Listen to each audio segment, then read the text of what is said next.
Okay, now guys, I'm not gonna use a thin regular ruler right there to make a drawing line for what I did here on this siding. So I have to use this heavy long piece of straight wood. It has to be straight, okay? And it's heavy, so I don't have to hold it while making a straight line. If I use a regular ruler, it might be crooked because it's too light, and I have, it's gonna move around, and it's not gonna be a perfect line. So I have to use this thick, uh, old piece of wood from my house or somewhere outside. It's heavy and it's straight too. And I just made me a straight line of that 19 and 3/4 inch. This board right here gonna be a replacement board for that piece over there by my storage house. And yeah, this piece is the same. It's the same.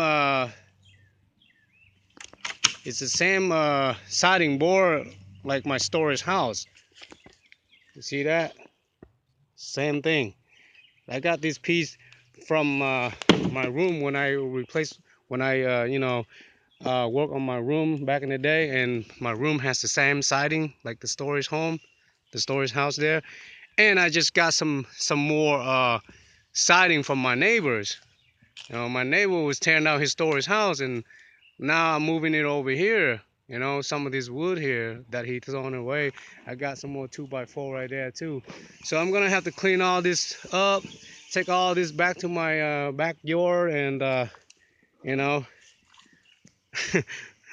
if I need to do a project or something later on, I have some extra wood there. So that's good. All right. Anyway, back to what I was saying here was, don't try to use a regular ruler because it'll crooked the line when I try to mark a line. So that's what I use, okay? And then now I'm ready to use the saw to cut it.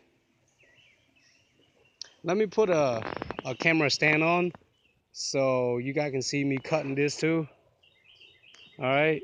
Well, you guys already see me cutting a lot of things during my past video too. So this is not really necessary to watch me cut, but I'm gonna try to see if I have a stand my camera, if I have some time, because today it's gonna be raining later, so I have to like move all the important things like electrical stuff back into the my storage house before the rain get into it, like my tool and stuff like that. It's still out here.